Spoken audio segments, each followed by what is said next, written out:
Oh, pleasure. I haven't been up here in a while, and it's good to see that we had some other LGBTQ people in here. Woo! Yeah! That's pretty much all my show, goddammit. I mean, see, LGBTQ, if they keep adding letters to that thing, that's gonna be one easy clue on Wheel of Fortune, because every fucking letter is going to be up there. So, I just gotta ask this question right off the bat. How many lesbians in the room? Woo! I heard that one fucking guy in the back say, woo! Always.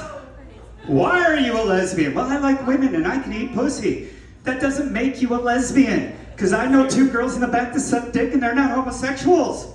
You know? And they always try to convince me that that should be my thing. You know, you're a good-looking woman, why aren't you into guys? I can do everything a woman can do. And no, you can't. Yes, I can. I said, explain to me. He's like, well, you know, penetration. That's like, look, we can buy dildos. He goes, but still I can do everything a woman can do. Then I think to myself, There's scissors, folks. Guy scissorings aren't fun. And another reason I don't, it's not a thing. Anyway, my other reason behind this is too, that I couldn't give a blowjob if I wanted to, because stuff comes out of that and it just kind of freaks me out. And it kind of reminds me, you watch YouTube, have you ever seen that video where there's the two girls that go to the carnival? And they're in that slingshot ride and it shoots them straight up in the air. And they're screaming and shouting and shit. And then all of a sudden a goddamn seagull hits the one in the face and there's blood and feathers everywhere. That's what I think a money shot would look like. So I can't do this.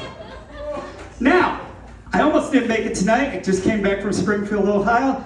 And due to contrary belief, they ain't eating kitty.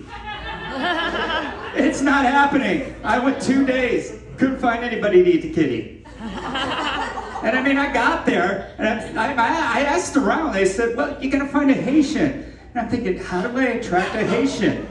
And I'm like, well, I did spend 6 hours in the car, and I got some Cajun spicing in the back. So that'd make a good seafood gumbo, at least.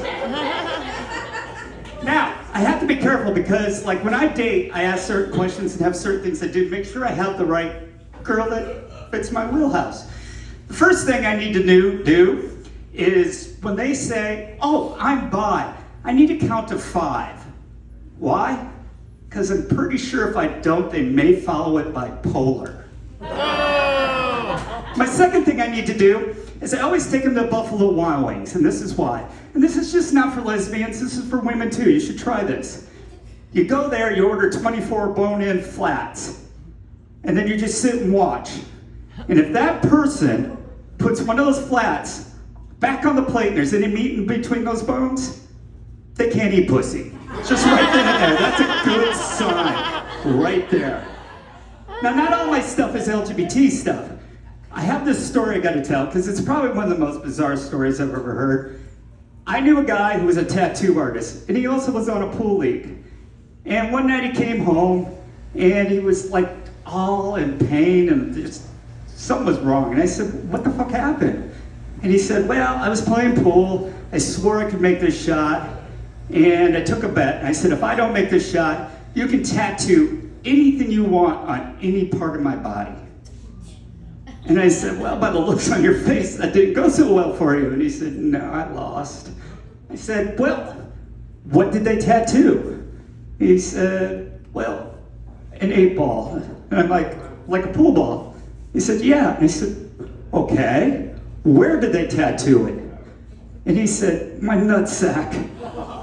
I just heard every guy's asshole clench up. I just did. Did you hear that, ladies? But as he said that, I had one thought that came to my mind. If that guy unzipped his pants, put his nuts on a scale, would they weigh 3.5 grams? Those are my people right there, folks. I'm going to end it on that one. Thanks a lot.